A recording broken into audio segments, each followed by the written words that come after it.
Mike's Daily Podcast. Welcome to episode 1203. 1203. My name is Mike Matthews, broadcasting from Cafe Anyway, located somewhere in Podcastro Valley, Mont. Today we hear from Benita, the Disgruntled Fiddle Player, the Brewmaster, and we get to an interesting segment called the Wow That's Wild Files, with one of these stories that makes you go, Mike's Daily Podcast. Wow! Something like that. Yeah. Mike's Daily Podcast. Well, I think I told you that I was having an interesting day yesterday, but I don't think I am today because the rain is not falling down like they say. I was hoping for some water on my car to make the dirt go away. And it's not there to clean my car. Mike's Daily Podcast. Damn you, rain in California not falling down. I had such good hopes. Mike's big hopes. Daily And dreams. Podcast. How did you dream? Yeah! Did you dream last night? Did you work through your problems like we were talking about at the end of last show? Working through your problems in your dreams is so helpful. We have so many things going on. I was thinking about people that I know in my life that are like sharks that just keep going. Never stop for self-reflection. And what happens to them? They get sick. Because at some point, the human body says, stop. I can only process so much of what you're giving me. Time to chill. Time to take a breather. That's how life is. You gotta sometimes, sit down and think and not have a damn computer or smartphone in your hand. That's my advice to you. You good person. Taking time to listen to the show through a computer or a smartphone device in your hand. Thank you.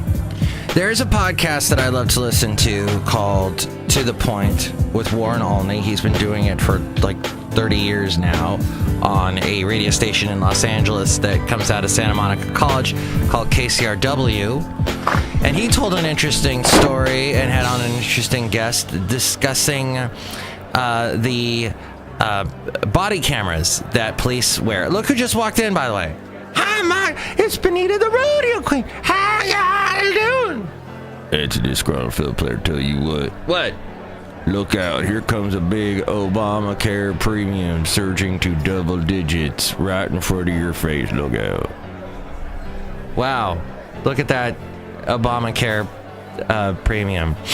Thank you, insurance companies, for taking advantage of the situation and charging us more. I don't know what to say about this. I use the Obamacare. I have to tell you that I forgot my password, and that was a bit of a problem. Getting it set up was more easy than I thought. Everybody was like, oh, it's horrible. But the Covered California, look who else just walked in. It was pretty easy to set up. I mean, you do have to input a lot of your information. You got to have all your records there, and it takes a while, but it still saved me so much money compared to what I was paying, compared to stupid Anthem bleeding me dry. Thank you. So we'll see. I have to get in there and look at it, and I'm not looking forward to that. But yes, that is something that Fox News is harping on. All the conservative media is harping on. What else are they harping on? Let's go to the segment called the Whiny White Man Wine List. Wine. Well, I like it. The Whiny White Man Wine List. Oh, I did. There was a character that walked in. I did not acknowledge. I am so sorry.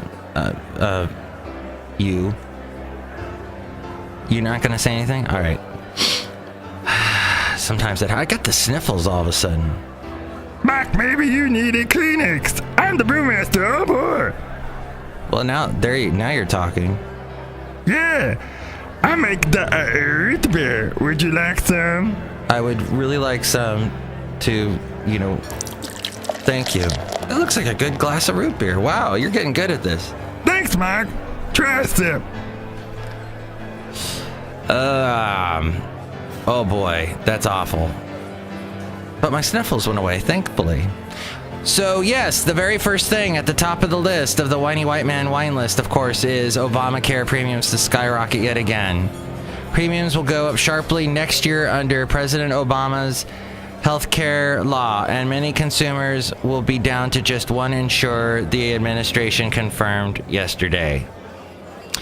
WikiLeaks. Oh, yes, the conservatives have to read everything that Mr. Julian Assange gives them, which he gets from the Russians, because the conservative media wants Russia to take over America. That's their plan in all this. They want us all to be speaking Russian.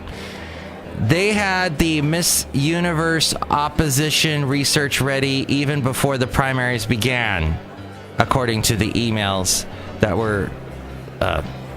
were stolen from Hillary and the DNC.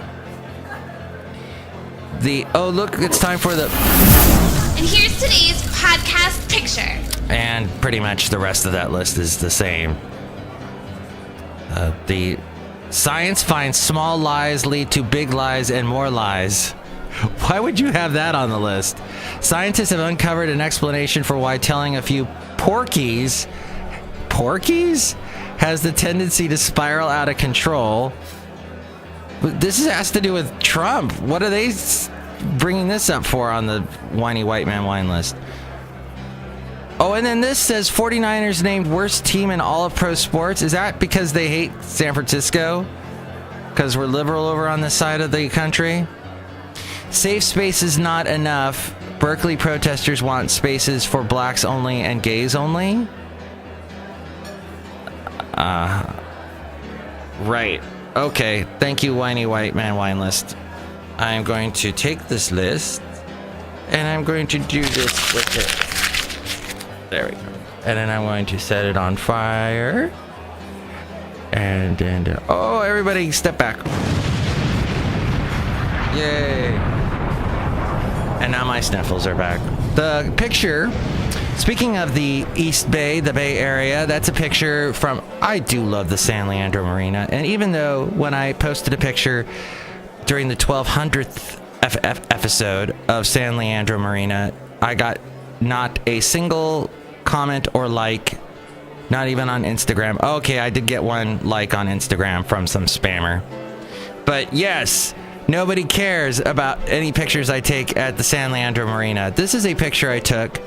I think, I don't know how I was able to take this picture with all the, what do you call them, Pokemon Go players. Actually, that's done. I spoke with, last time I was at the marina was, I think last week or the week before. Pikachu! And someone told me Pokemon Go is done. It's done there because apparently there's some level that once you get to, you can't get past, and people just gave up. That and a lot of the young 20-somethings that were doing it have to go back to school now, have to go back to college, the teenagers as well, so... That's interesting bit of cultural society type news. That's why I put it in the tags for this podcast. But that's a picture that if you walk out, I think it's called Peninsula Park. If you walk to the end of it and you look out, I'm actually looking towards the San Francisco Peninsula. So many peninsulas in the Bay Area. Peninsula this, peninsula that. Peninsula me a riddle. This is the view of the sun setting behind like, I don't know, that Burlingame or the San Francisco airport somewhere, sun setting, and there's the bay. Look at that picture now. It's so picturesque at mikesdailypodcast.com or not. And help support the show through the Amazon link. Click on that and buy whatever it is you're going to buy on Amazon. That helps us out. There's also a PayPal link, and you will help us out there. You'll get a special greeting from all the Cafe Anyway characters. All the past podcast pictures, past interviews, and whatnot, there at mikesdailypodcast.com. Go there now. So Warren Olney was saying something to this effect. Now, this is actually from Reuters, but he was talking about this story. A year and a half ago, the Seattle Police Department got a strange request from a local citizen who was a hacker. Now, the Seattle Police Department had been running a pilot program in which officers wore body cameras, and the person was asking for access to every piece of footage the department had collected up to that point. Now, under the Freedom of Information Act, the agency had a legal obligation to hand over the footage. But from a logistics point of view, the request was a mighty undertaking. There was no easy way to blur sensitive information in all the files. And when I say all the files, we're talking hour upon so many thousands and thousands of hours, and you know how difficult it is to edit video and to blur out and go and watch every single piece. They had to get over 100 people to do this. Almost 200 people, I think, worked on this project just to get it to this one resident of Seattle, this idiot. Ultimately, the department managed to get the footage over, but to avoid similar hassles in the future, it wrote some experimental code that heavily blurred people's faces and addresses. The idea was that the software could allow people to comb through an over-redacted catalog so they could find and request just the footage they needed. I also heard on the podcast that Warren Olney does that this person then posted all of this on YouTube, because this person has no life. Wonderful. All right, that's a bit of sad news, but now let's get to some interesting news that's kind of bizarre, but will make you go wow. It's the Wow That's Wild Files. The Wow That's Wild Files. The Australian Postal Service has apologized for delivering a letter half a century after it was sent from an island in the South Pacific.